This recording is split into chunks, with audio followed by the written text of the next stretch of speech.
as a sociologist, political scientist, even if the content was stylized, I think Miami Vice was instrumental, and who do I identify with? Sonny Crockett. I mean, that guy's cool. He has hair, dresses nice, and he drives great cars. Freeze! Miami Vice, drop him. Sonny Crockett got things done. I mean, why not have some style and some character? So I'm good with that.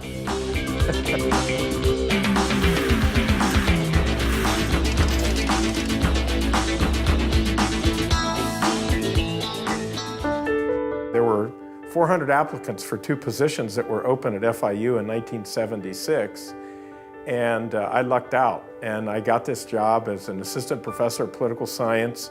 I thought I'd died and gone to heaven because our family had come whenever we could to South Florida for vacation. So to actually work in a place where you take vacation and get paid for it, that was really, really special. And I always wanted to work at a place where the future was ahead of it, not behind it. So many universities in this country are great, but there's not much left to do. And so I had the opportunity to work with a group of very highly motivated people, faculty and students who really wanted to build something, who saw the future of a great public university in Miami. So this was really, I lucked out. I died and gone to heaven, and I still feel that way. Here he was, a fresh young face in political science, and I just thought he was wonderful. I watched him as he developed the Latin American and Caribbean Center, which was the way of putting international into Florida International University.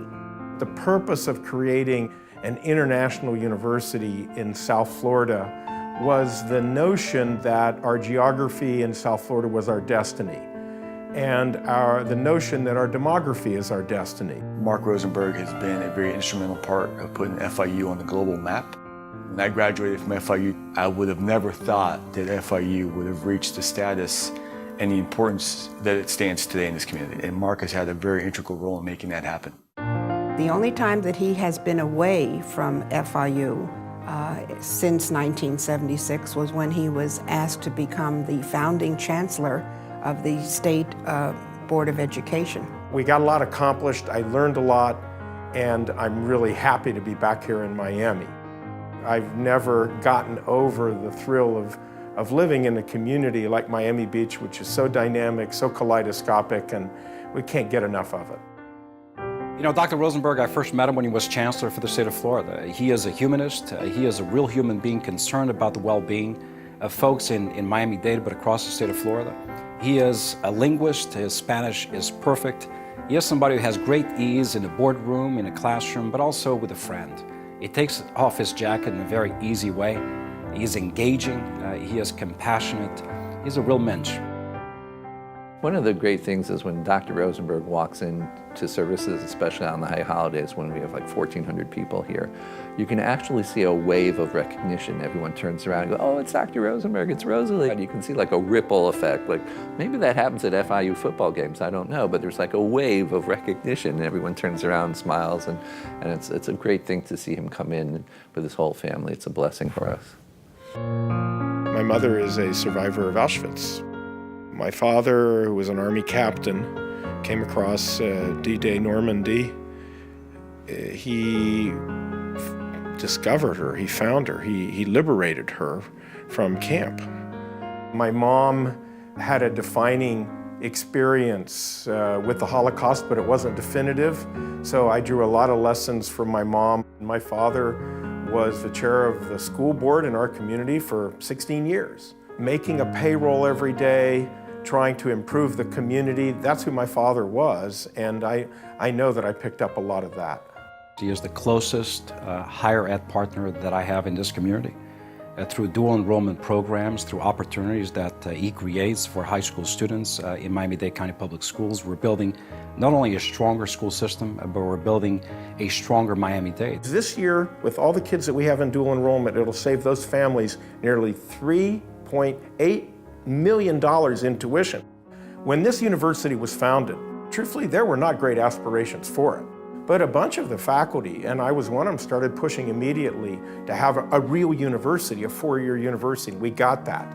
And then we were told we couldn't have residence halls, and we got that. And we couldn't have advanced degrees, and we got that. And that's where the state legislature began to understand that Miami needed a full-service public university. And then once we got that, we said, you know what?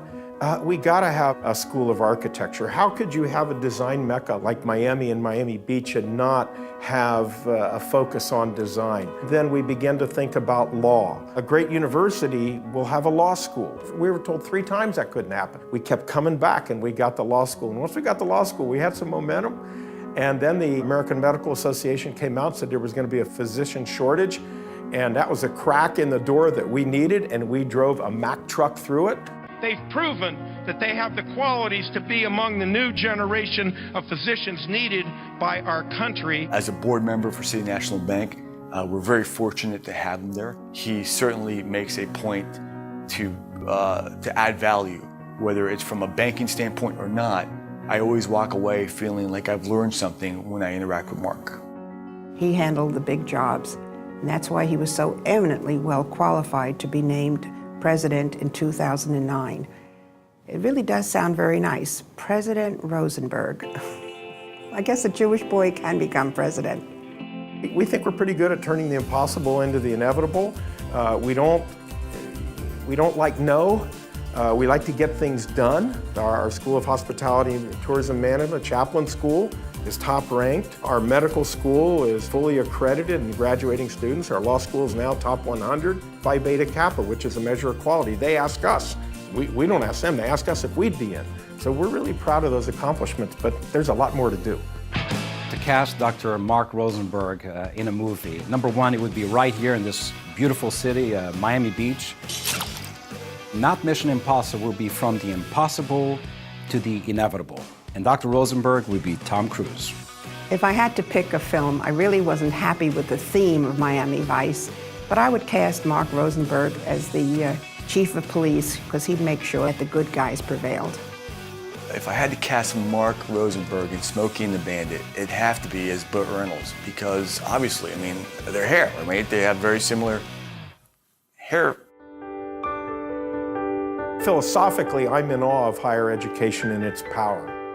The Lifetime Achievement Award is a true honor, and I'm blessed with that recognition, but I'm not done. I love learning, I love the life of the mind, and I really like working with people. And I'm very proud of the accomplishments we've made to date. Dr. Rosenberg, I just want to remind you that the proper definition of rabbi is teacher. I want to extend to you our gratitude for teaching us and being such a monumental example of menschlichkeit, of being a proper human being. God bless you. Shalom.